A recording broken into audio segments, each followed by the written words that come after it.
시편 19편입니다. 1절에서 14절.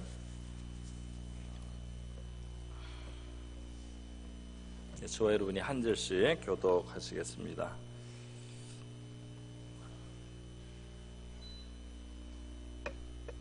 하늘이 하나님의 영광을 선포하고 궁창이 그의 손으로 하신 일을 나타내는도다.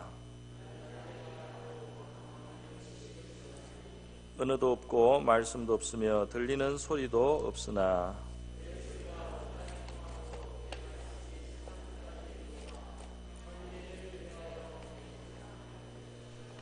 해는 그의 신방에서 나오는 신랑과 같고 그의 길을 달리기 기뻐하는 장사 같아서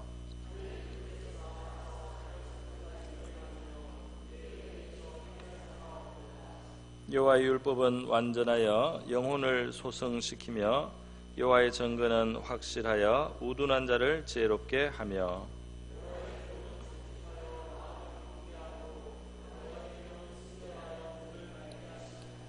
여호와를 경외하는 도는 정결하여 영혼까지 이르고 여호와의 법도 진실하여 다 의로우니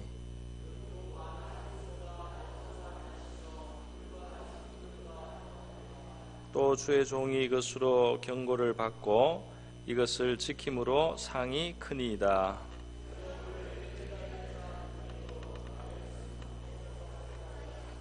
또 주의 종에게 고의로 죄를 짓지 말게 하사 그 죄가 나를 주장하지 못하게 하소서. 그리하면 내가 정직하여 큰 죄가에서 벗어나겠나이다. 여호와여, 내 입의 말과 마음의 묵상이 주님 앞에 연락되기를 원하나이다. 아멘. 바로 말씀을 함께 나누도록 하겠습니다. 오늘 이 시편 19편을 보니까 하나님의 말씀이 주제라는 것을 알 수 있습니다. 다윗이 부른 노래라고 했는데 다윗은 하나님을 찬양하는 것을 즐거워했을 뿐 아니라 여호와의 율법을 굉장히 사랑했다는 것을 우리가 알 수 있습니다. 하나님의 율법을 굉장히 귀하게 여기고 그 율법에서 굉장히 그 많은 유익이 있다는 사실을 그가 잘 깨달은 것 같습니다. 다윗이 전쟁을 했을 때 많은 말들을 전리품으로 얻은 때가 있었는데요. 그 말들의 그 힘줄을 끊어서 말을 많이 보유하지 않는 그런 행동을 했습니다. 그것이 신명기 17장에 이스라엘 왕에게 하나님께서 말을 많이 보유하지 말라는 그 계명을 실행을 한 것인데요. 하나님의 그 법도를 잘 다윗은 마음속에 두고 있다가 그것을 실천했다는 것을 알 수 있습니다. 다윗의 군대는 말이 많지 않고 마병이 없었지만, 그러니까 주로 보병이었지만은 전쟁에서 이상하게도 하나님이 늘 이기게 해주셨습니다. 그래서 마차가 있고 마병이 있는 그런 군대하고 싸워도 이상하게 승리를 했어요. 하나님의 말씀을 따라서 다윗은 순종을 하고 일부러 마병을 가질 수 있을 때도 가지지 않는 그런 믿음의 선택을 하고 순종을 했는데 하나님은 다윗에게 늘 승리를 주셨습니다. 또 다윗은 이렇게 하나님의 말씀을 굉장히 기뻐하고 즐거워하면서요, 내 영혼을 소생시킨다 이런 표현도 하고 지혜롭게 한다 이런 표현도 했는데 이 다윗은 늘 지혜로운 사람으로 그렇게 알려져 있습니다. 그가 사울 왕의 궁정에서 일을 맡았을 때 모든 사람들이 볼 때 참 저 사람은 지혜롭다 해서 다윗이 자꾸 이렇게 더 지위를 갖게 되는 것에 대해서 모든 사람이 다 합당하게 여기는 그런 다윗의 모습이 사무엘상에 기록이 되어 있습니다.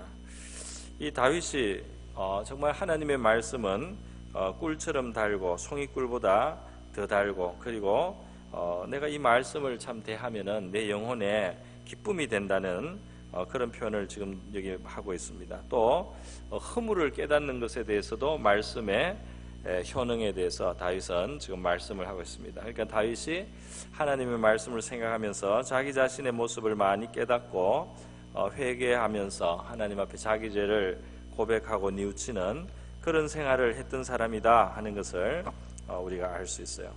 근데 오늘 시편 19편 여호와의 율법이라는 말은 구체적으로 7절부터 나오고 앞에는 다른 내용처럼 보이는데 사실은 이 앞에 1절에서부터 6절까지 나오는 말씀도 이 하나님의 율법과 관련해서 사실은 말씀하고 있는 것입니다. 제가 이제 그것을 함께 설명을 드리면서 생각해 보도록 하겠습니다.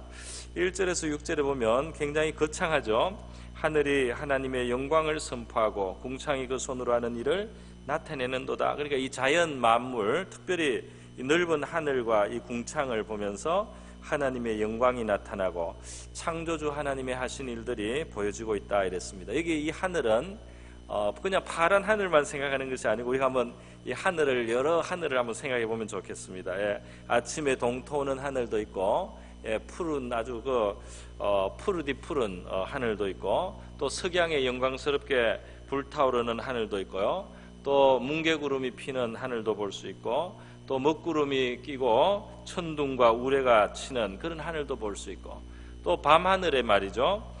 밤하늘에 찬란한 그 별들이 빛나는 그런 하늘을 보죠. 또 어떨 때는 정말 해와 달이 서로 만나면서 희한한 일들이 하늘에서 이루어지는 것입니다. 낮인데 컴컴해지기도 하고 말이죠. 이렇게 이 하늘에 이 하나님의 창조에 놀라운 그런 솜씨와 또 하나님을 느끼게 만드는 그런 요소들이 이 하늘 위에도 이미 베풀어져 있다는 겁니다. 이 하늘에서 비가 내리고 말이죠. 이 하늘을 통해서 우리가 또 이 하늘에서 비가 내려서 이 세상이 살고 또 이 구름이 시시각각으로 변모를 하고 여러 가지 하늘을 보면 하나님의 일들이 나타납니다. 그런데 그 하늘, 이 자연 세계 우주를 보면서 거기에 하나님의 말씀이 있다 이렇게 지금 다윗은 말을 하고 있어요. 날은 날에게 말하고 밤은 밤에게 지식을 전하니 언어도 없고 말씀도 없으며 들리는 소리도 없으나 물론 이 사람이 말하는 것 같은 이런 말소리는 없으나 그의 소리가 온 땅에 통하고 그의 말씀이 세상 끝까지 이르도다. 그러면서 여기에 다른 차원의 우리가 이렇게 글로 보는 이런 차원의 말씀이 아닌 소리가 없고 눈에 보이지 않지만 그러나 귀에 들리지는 않지만은 언어가 아니지만은 하나님의 말씀은 온 세상에 지금 가득하게 차 있다 이렇게 고백을 하고 있습니다. 그러니까 바로 이 하나님의 신성과 능력이 이 만드신 만물 속에 나타나 있는 것, 그것도 어떤 차원의 하나님의 말씀이 우리 앞에 지금 들려지고 있는 것이다, 선포되고 있는 것이다 이렇게 다윗은 말합니다. 왜냐하면 이것이 하나님을 드러내고 있기 때문에, 이 만물이 하나님의 영광을 나타내고 있기 때문에, 이 만물이 하나님의 오묘한 지혜를 보여주고 있기 때문에 그 만물을 깊이 관찰하고 그 들여다볼 때 거기에 하나님이 나타나 있단 말이죠. 그 하나님의 뜻과 지혜가 나타나 있다. 그래서 거기에 하나님의 어떤 의로움이나 하나님의 인자함이 나타나 있다. 하나님의 말씀이 이 책으로 나타나 있지 않는 이 다른 차원의 하나님의 말씀이 나타나 있다. 로마서 1장 20절에 보면 창세로부터 그의 보이지 아니하는 것들 곧 그의 영원하신 능력과 신성이 그가 만드신 만물에 분명히 보여 알려졌다 이렇게 되어 있습니다.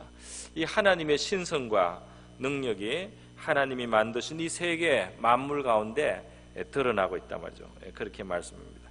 그렇게 말을 하면서 특별히 하나님이 만드신 그 피조물 중에 한 대상을 다윗은 또 지적을 하고 있습니다. 4절 하반절에 나오는 대로 하나님이 해를 위하여 하늘의 장막을 베푸셨도다 하고, 해는 그의 신방에서 나오는 신랑과 같고 그의 길을 달리기 기뻐하는 장사 같아서 하늘 이 끝에서부터 나와서 하늘 저 끝까지 운행하며 그의 열기에서 피할 자가 없도다. 지금 이 해, 하늘에 있는 해, 태양을 노래하고 있습니다. 왜 이 해와 태양을 노래하느냐 말이죠. 그것은 이제 연결이 됩니다. 우리가 이 원시 부족들 중에는 이 해를 말이죠, 아예 신으로 섬기기까지 합니다. 왜 그러냐면 이 해가 너무나 중요하다는 것을 그들이 삶을 통해서 알기 때문이죠. 이 해가 떠야만 어두운 세상이 환하게 밝아지고 그들이 활동을 할 수 있게 되고, 해가 떠야지 온기가 있어서 이제 추위가 물러가는 것도 알고 말이죠. 해가 비쳐야지 식물이 잘 자라는 거 알고, 그 열매가 연거는 것도 알고 말이죠. 이 태양의 빛과 그리고 그 온기와 열기가 우리 살아가는 데 있어서 얼마나 중요한지를 이 옛날부터 고대부터 사람들은 살면서 그걸 깊이 참 경험하지 않을 수가 없었던 것입니다. 그래서 이 태양을 너무나 이 태양이 중요하기 때문에 이 태양을 그냥 신이라고, 그 태양 자체를 신이라고 섬기까지 했는데, 물론 이 이스라엘 그리고 이 다윗은 이 태양이 하나님의 피조물이라는 것을 알고 있기 때문에 숭배 대상으로는 삼지 않습니다. 그럼에도 불구하고 이 태양을 지금 이렇게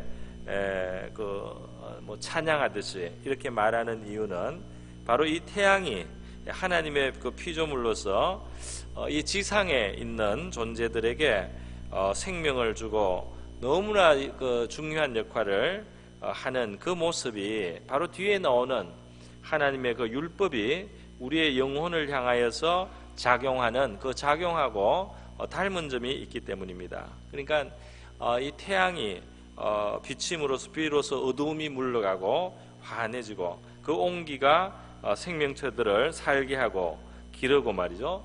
식물들에게는 바로 그것이 참 그런 것까지는 몰랐겠지만 그 광합성을 해가지고, 그 하여튼 이 빛이 비쳐야지 이 푸릇푸릇해진다는 거 말이죠. 이 쑥쑥 자란다는 것을 고대인들도 몰랐을 리가 없습니다. 그래서 이 생명을 주고 기르고 빛을 비춰서 그 생명을 왕성하게 하는 데 있어서 이 해의 그 놀라운 그 역할, 그 해가 이 하늘 이쪽에서부터 저쪽까지 꿋꿋하게 말이죠, 정말 변함없이 운행을 하고, 그래서 그 열기를 주면서 생명을 골고루 이렇게 베풀어주는 그 모습을 너무나 기쁘게 보는 것입니다. 신방에서 나오는 신랑과 같다고도 표현을 하고, 그 길을 달리기 기뻐하는 장사와 같다. 너무 사람이 기운이 넘쳐가지고 달리는 것이 힘든 것이 아니고 달리는 것이 즐겁단 말이에요. 그런 모습으로 이 태양을 달리기를 기뻐하는 장사와 같다, 그렇게 아주 긍정적으로 아주 생명력 있게 그렇게 묘사를 했습니다. 그런데 바로 하나님의 율법이 우리 영혼을 대하여서 하시는 그 역할이 그렇다는 겁니다. 그죠? 그런 닮은 점이 있어요. 그래서 7절에 보면 영혼을 소생시킨다.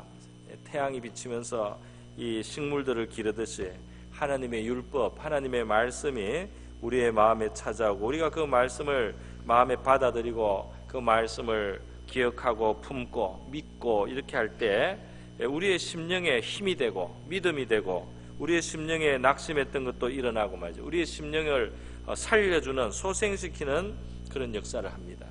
이 빛이 비쳐서 태양빛으로 해서 환해지듯이 우둔한 자들도 지혜가 생기고 판단력이 생기고 바른 분별력을 갖게 하는 그런 지혜도 하나님의 말씀 속에서 우리가 얻게 된다는 것입니다. 우리의 마음을 기쁘게 하는 위로의 말씀, 우리의 마음에 정말 의로우신 하나님을 깨닫게 해서 우리의 마음에 위로가 되고 힘이 되게 하는, 우리의 마음을 기쁘게 하는 이런 거, 우리의 그 지각이 밝아져서 깨달음을 갖고 우리 눈을 밝게 하는 거, 이런 것이 다 하나님의 말씀이 우리에게 하는 기능인데, 이게 진짜 태양빛이 비치듯이 태양의 온기로 살리고 그 빛으로 환하게 만들어서 어둠이 물러가게 하듯이 하나님의 말씀은 그런 기능이 있단 말이죠. 그래 하나님의 말씀이 마치, 이거는 이제 식물들도 물을 받아들이고 태양빛을 받을 때 쑥쑥 자라듯이 우리의 영혼이 하나님의 말씀을 송이꿀처럼 그렇게 이제 받고 그렇게 즐겁게 취하고 그렇게 우리 영혼으로 받아들일 때 말이죠, 우리의 영혼도 변화가 오고 또 성장이 되는 것입니다. 뿐만 아니라 태양빛이 어두움을 비치고 말이죠, 이 빛 아래서 벌거지들이 막 기어다니다가 환한 빛에 바위를 치워서 그 어두운데 그 빛이 들어가면 막 벌레들이 막 나타나서 막 숨기 바쁘지 않습니까?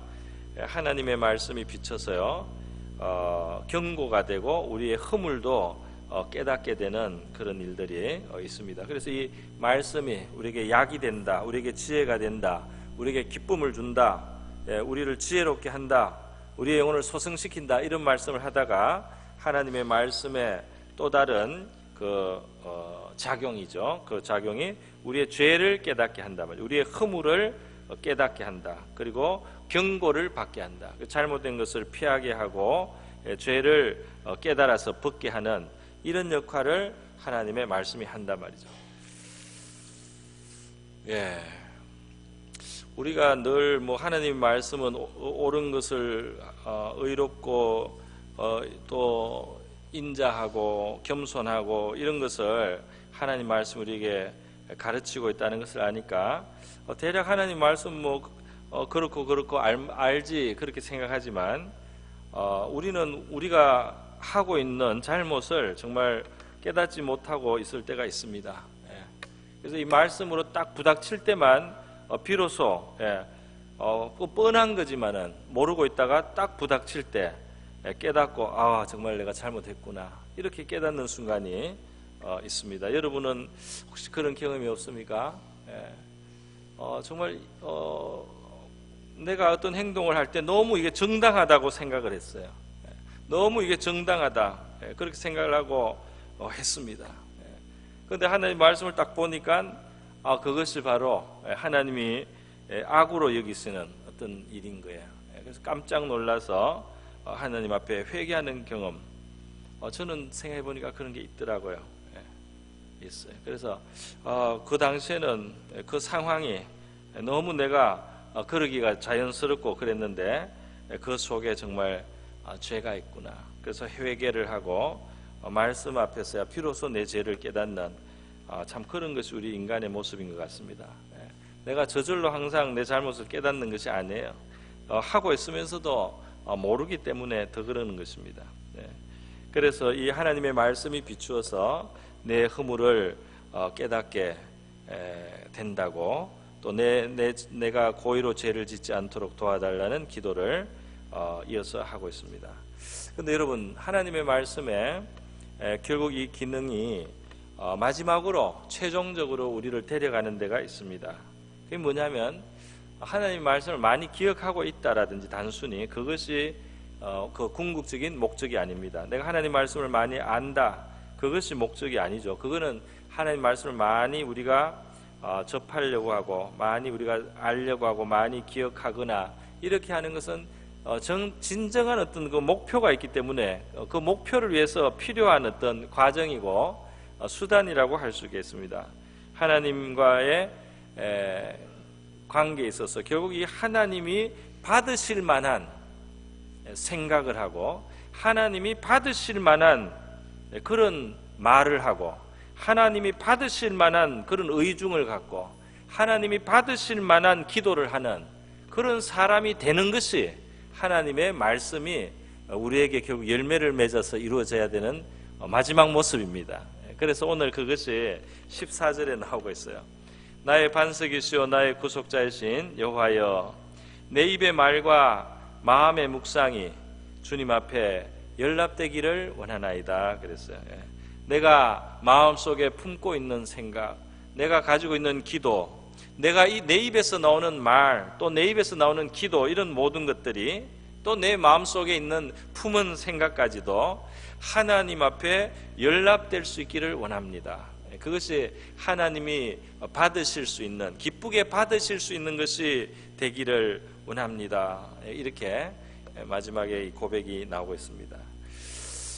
그래서 결국 우리의 이 품은 생각, 우리의 생활 속에서 나오는 말 한마디라도 우리가 기도를 한마디 할 때도 이것이 정말 하나님이 받으실 만한 것이 되기 위해서는 하나님의 말씀으로 우리의 마음이 말하자면 감화를 받아서 그 말씀 앞에서 우리가 어떤 하나님이 기뻐하시는 그 심령으로 빚어져 가는 일이 있어야 된다는 거죠. 하나님의 말씀이 우리의 마음을 빚어서 그러니까 말씀의 감화가 내 마음에 영향을 주도록 우리가 그 말씀을 받아들이면서 우리의 생각 속에 그 의로우신 하나님에 대해서, 그 진실하고 참되신 하나님에 대해서, 그 인자하신 하나님에 대해서, 그 하나님을 말씀 속에서 우리가 대하면서 우리의 마음이 그 하나님하고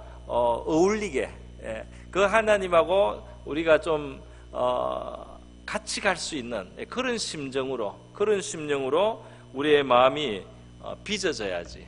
그래서 그런 마음으로 빚어져서 이제는 우리가 생각하는 것이 하나님께서 기뻐하실 만한 그런 소원을 갖고 말이죠. 그리고 우리의 입에서 나오는 말도 하나님이 들으실 만한, 정말 하나님 볼 때 믿음의 말이 있고, 또 하나님 앞에 선한 말, 다른 사람 앞에 우리가 나누는 이 말이 하나님께서 기쁘게 여기실 만한 그런 말이 우리에게서 나오고, 우리가 품은 뜻, 또 우리의 묵상, 우리의 기도가 하나님이 기쁘게 받으실 수 있는, 이 열납이라는 말이 이 기쁘다는 열자일 것입니다. 기쁘게 받는다 말이죠. 하나님이 기쁘게 받으실 수 있는 우리 자신이 되는 겁니다. 우리의 마음이 되는 거고, 우리의 생각이, 우리의 이 기도가 입술이 돼야 된다.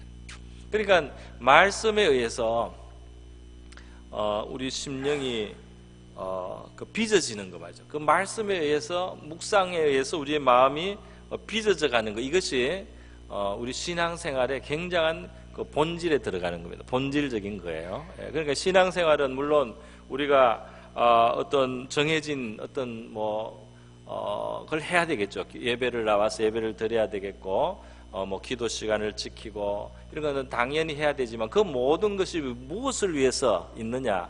하나님하고 가까워지기 위해서 있습니다. 근데 이 하나님하고 가까워지는 그 핵심에는 뭐가 있느냐?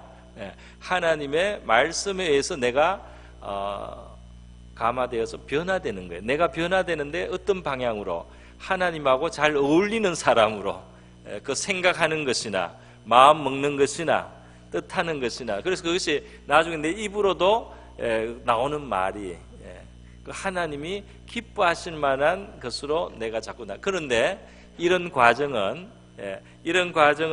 하나님이 마치 우리가 광합성을 할 때 나뭇잎들이 햇빛을 받아서 영향을 받지 않습니까? 그럼 푸릇푸릇하게 이렇게 자라고 영향을 거기서 받아요. 그래서 하나님 말씀을 받는 동안에 그런 면이 있는 겁니다. 우리 말씀을 듣거나 또 묵상하거나 읽거나 이렇게 할 때 우리 마음속에 뭔가가 참 기쁨도 생기고 믿음도 생기고, 또 우리 하나님에 대해서 알아가면서 기뻐하면서 우리 마음이 육성이 되기도 해요.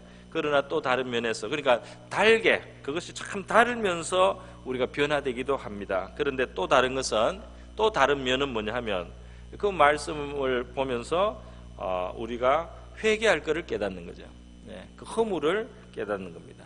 그 잘못을 깨닫는 거예요. 그 찌꺼기를, 내 영혼에 있는 찌꺼기를, 잘못된 것을 발견을 해서, 그래서 그것을 회개도 하고, 또 그 경계를 받아서 악을 피하기도 하고, 멀리하기도 하고, 죄가를 벗기도 하고, 이렇게 하면서 계속 우리 마음이 하나님 앞에 다룸을 받는 거죠. 그렇게 될 때에 이 건강한 우리 신앙이 되고, 하나님 앞에 우리의 마음이 더 가까워지는 그런 우리의 심령이 될 줄로 믿습니다. 우리 하나님의 말씀, 우리 마음을 청결하게 하는 것에 대해서는 예수님이 마태복음 5장에서요, 마음이 청결한 자는 하나님을 볼 것이다, 그런 말씀을 하신 것이 있습니다. 이 마음이 청결하면은 하나님을 가까이, 아주 가깝게 느낄 수 있단 말이죠. 그러니까 우리 하나님을 가까이 못 느낀다면 그만큼 청결하지 않은 거예요, 마음이. 하나님을 가깝게 느낄 수 있는 마음은 청결한 마음입니다. 그러니까 하나님이 어디 있어? 이렇게 말하는 사람은 사실은 내 마음은 너무 더러워서 하나님을 도저히 느낄 수가 없단 말이야. 하나님하고 난 너무 멀다, 이렇게 주장하는 거나 마찬가지입니다. 마음이 청결하고 또 청결해 갈수록 진리 그 자체이시고 빛 그 자체이신, 또 의 그 자체이신 이 하나님은 정말 우리 영혼에 가깝게 다가오고, 이 하나님은 정말 더 친밀하게 가깝게 우리에게 그렇게 느껴질 수가 있는 거예요. 하나님은 심령이 청결한 자, 하나님에게 자신을 드러나게 하십니다. 그렇게밖에 볼 수가 없어요. 그래서 이 마음의 허물을 깨닫고 회개하는 것도 결국 하나님하고 가까워지는 길인 것이죠. 오늘 우리 다윗의 시 시편 19편을 보면서 다윗이 그가 찬양하는 사람이기도 했지만은 또 부르짖고 하나님 앞에 기도하고 역경 속에 하나님을 찾고 구하고 간구하고 기도하면서 도움을 받은 사람이기도 하지만 이 다윗이 하나님의 말씀을 사랑하고 그 말씀을 기뻐하고 그 말씀을 통해서 자기 영혼의 소성함을 입고 그 말씀을 기뻐하고 달게 받고 또 그 말씀 속에서 자기의 허물을 깨달으면서 결국 자기 마음의 변화를 받았어요. 하나님하고 더 가까워지는 것을 경험했던 신앙인이었다 하는 것을 우리가 말씀 속에서 배우게 됩니다. 저와 여러분도 또 우리 교회의 신앙생활이 이렇게 다윗과 같은 말씀에 의한 감화를 통한 하나님과의 친밀함으로 나가는 그런 신앙 될 수 있기를 바랍니다. 하나님과 결국 교제하는 사람, 하나님과 가까워지는 사람, 그것이 바로 우리 신앙이고 그것이 하나님의 말씀을 통해서 우리가 얻으려고 하는 것입니다. 오늘 우리 자신과 또 우리의 자녀와 우리의 교회를 생각하면서 이와 같은 하나님의 말씀의 그 작용이 우리에게 풍성할 수 있기를, 또 우리의 주일학교에서도 우리 예배 시간에도 또 우리 가정에서도 하나님의 말씀이 우리를 변화시켜 나가는 역사가 있게 해달라고 우리 다 같이 한번 기도하겠습니다. 이 시간 우리 다 같이 한번 하나님 앞에 다윗과 같이 우리도 하나님의 말씀을 경험하며 하나님과 친밀해지게 하옵소서. 그렇게 다 같이 한번 기도하겠습니다. 기도합니다. 하나님 아버지, 오늘 수요 예배 주님 이와 같이 예배를 드리면서 하나님의 말씀을 생각해 봅니다. 시편 19편에서 하나님의 말씀이 태양의 햇볕과 같이 그렇게 빛과 온기로 주님 우리 영혼을 살리는, 또 우리의 영혼을 소성케 하는, 우리의 영혼의 힘이 되는, 우리에게 양식이 되는, 우리에게 기쁨을 주는, 우리의 눈을 밝게 하고 지혜롭게 한다고 하는 이 다윗의 고백이 우리 저와 우리 성도들에게도 동일한 고백되게 하시고, 또 우리 이 교회 우리 모든 성도들 하나님의 말씀으로 양육함을 받게 하여 주시고, 하나님의 말씀 우리 속에 정말 달게 송이꿀처럼, 하나님 그렇게 사모하는 송이꿀처럼 단 말씀이 되게 하여 주시기를 원하고 바라옵나이다. 하나님, 이 우리의 예배로 모일 때마다 하나님의 말씀으로 말미암아서 아버지 그 심령들, 우리의 심령이 소성함을 받는 은혜도 주시기를 원합니다. 미련하고 어리석고 하나님의 뜻에서 멀리 있던 아버지 그런 마음이라 할지라도 주의 말씀이 우리의 마음속에 잦아들 때에 하나님 우둔하던 마음에 지혜가 생기게 하시고, 잘못된 생각, 잘못된 마음을 가졌던 우리의 마음이 하나님 만지심을 받아서 아버지 우리의 눈이 순결하고 또 밝아지기를 원하옵나이다. 하나님을 따라서 우리의 마음도 진실하고 의로워지기를 원합니다. 하나님이시여 주의 말씀이 우리에게 또한 경고가 되고 우리의 깨닫지 못하던 허물을 아버지 깨우쳐 주시는 그런 말씀의 기능이 있기를 원합니다. 하나님, 우리가 하나님 앞에 정말 그릇 행할 때도 사람을 향해서 그릇 행하면서도 아버지 내가 무엇을 잘못하는지 너무나 모르고 익숙한 채로 살아갈 때가 있습니다. 그러나 주의 말씀이 우리에게 부딪혀 올 때에 아버지 그 허물을 깨닫게 됩니다. 주님, 그리고 비로소 정말 어리석고 완악하고 강팍하고 교만하며 무지한 아버지 우리 자신을 깨닫습니다. 주님이서 이와 같이 하나님의 말씀이 저와 우리 성도들의 삶 속에 부딪혀 주셔서 아버지 우리의 숨은 허물도 깨닫고 아버지 우리의 묵은 잘못도 깨닫고 하나님 우리의 어리석음을 깨달아서 하나님 앞에 우리의 생각을 변화시켜 우리 생각을 바꾸고 우리의 태도가 변화되게 하여 주시기를 원합니다. 하나님 경외하는 마음으로 아버지 정직한 마음으로 하나님의 진실하심을 닮아가는 마음으로 하나님이시여, 그리고 너무나 이기적인 우리의 마음 하나님, 우리의 이기적인 마음 아버지 깨닫게 하소서. 교만한 우리의 마음을 깨닫게 하여 주셔서 아버지 회개할 수 있게 도와주시옵시고, 하나님 앞에 벗어난 우리의 그러한 은행과 아버지 우리의 심사를 하나님 앞에 회개하면서 그 죄가를 벗고 하나님 우리 안에 있는 찢기를 제거하는 그러한 저희 될 수 있기를 원합니다. 하나님, 우리가 우리에게 주의 말씀을 베풀어 주심으로 우리가 그 말씀으로 먹고 또 그 말씀으로 씻어서 하나님 우리의 마음이 깨끗하게 또 하나님의 기뻐하시는 모습으로 빚어져서 우리의 생각하는 것, 우리의 마음에 품은 뜻, 우리의 입술에서 나오는 대화나 또 하나님을 향한 기도가 하나님의 마음에 기뻐하심, 하나님의 마음에 합하고 하나님께서 기쁘게 받으실 만한 그러한 말, 그러한 생각, 그러한 태도가, 그러한 기도가 주님 우리의 가슴에 있기를 원합니다. 우리의 입술에서 흘러나오기를 원합니다.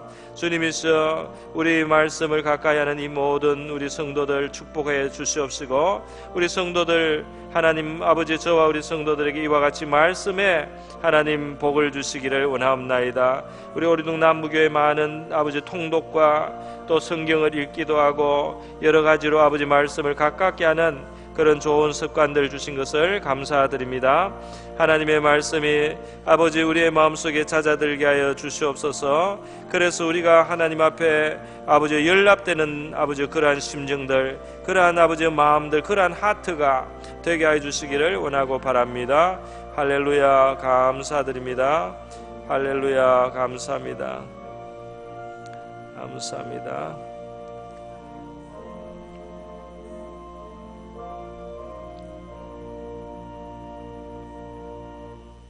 우리 찬송가 하나 부르겠습니다. 찬송가 하나 부르